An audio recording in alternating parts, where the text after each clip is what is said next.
മൂക്കിൽ കൈയിടുന്ന ശീലമുണ്ടെങ്കിൽ അത് നിർത്തുന്നതാണ് നല്ലത്.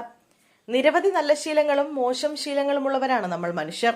ആരോഗ്യവുമായി ബന്ധപ്പെട്ട് ഇത്തരത്തിലൊരു മോശം ശീലമാണ് മൂക്കിൽ വിരലിടുന്ന സ്വഭാവം. ചെറിയ കുട്ടികൾ മുതൽ പ്രായമായവർ വരെ ഈ ഒരു ശീലത്തിന് അടിമകളാണെന്നാണ് പുതിയ പഠനങ്ങൾ പറയുന്നത്.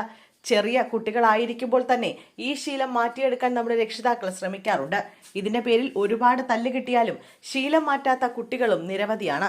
കുട്ടികളായാലും മുതിർന്നവരായാലും ശരി, മൂക്കിൽ കൈയിടുന്ന ശീലമുണ്ടെങ്കിൽ അത് നിർത്തുന്നതാണ് നല്ലത്.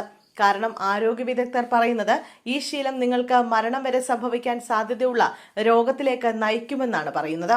മൂക്കിൽ കൈയിടുന്ന ശീലം ന്യൂമോണിയ വരാനുള്ള സാധ്യത വർദ്ധിപ്പിക്കുമെന്നാണ് ശാസ്ത്രം പറയുന്നത്. കണ്ടെത്താനും ചികിത്സിക്കാനും വൈകിയാൽ മരണം വരെ സംഭവിക്കുമെന്നതാണ് ന്യൂമോണിയയെ അപകടകരമായ അസുഖങ്ങളുടെ പട്ടികയിലേക്ക് ചേർക്കുന്നത്. ശ്വാസകോശത്തെ ബാധിക്കുന്ന അസുഖമാണ് ന്യൂമോണിയ.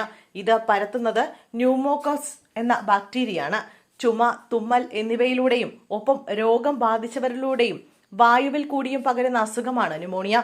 മൂക്കിലൂടെയും കയ്യിലൂടെയും രോഗത്തിന് കാരണമായ ബാക്ടീരിയ ശരീരത്തിലേക്ക് പ്രവേശിക്കുമെന്നാണ് ബ്രിട്ടീഷ് ഗവേഷകർ കണ്ടെത്തിയിരിക്കുന്നത്. ഈ പഠനം നടത്തിയത് മുതിർന്നവരിലാണ്. എന്നാൽ രക്ഷകർത്താക്കൾക്ക് ബാധിക്കുന്ന ന്യൂമോണിയ കുട്ടികൾക്ക് പകരാൻ സാധ്യതയേറെയാണ്.